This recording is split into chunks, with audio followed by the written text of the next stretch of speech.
Zeg Bert, wordt het niet tijd dat we in plaats van oliebollen in december gewoon aan vis beginnen? Ja, dat kan ook. Hè.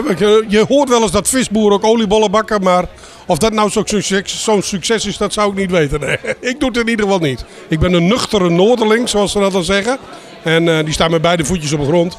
En ik sta elke dag, ik moet er ook gewoon hard voor knokken. Daar hoef ik niet omheen te draaien. En ik sta elke dag lekker op de markt in Groningen. En het zingen is een uit de hand gelopen hobby en dat is ook nog steeds leuk. Ja, en inmiddels met een nieuwe single. Ja, ik zoek naar een meisje. Nou, ik heb er al gevonden inmiddels hoor, al 25 jaar lang. Maar nee, ik zoek naar een meisje en hij is er al een poosje uit en hij wordt ontzettend goed opgepakt. En krijgt heel veel positieve berichtjes, mailtjes en noem het maar op. En ja, daar ben ik natuurlijk enorm trots op, want ik had het wel even weer nodig. Ik heb het ontzettend druk gehad op de zaak. En wat minder tijd voor de muziek. En dan merk je toch als artiest dat je gauw bij de mensen vergeten wordt.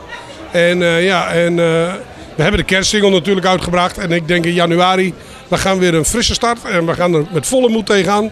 En dat pakt gelukkig heel goed uit. Ja, daar ben ik blij mee. Waar heb jij nou je meisje leren kennen eigenlijk? Dat wil je niet. Dat is een hele rare vraag. Want dat zal ik je direct vertellen. Op de markt.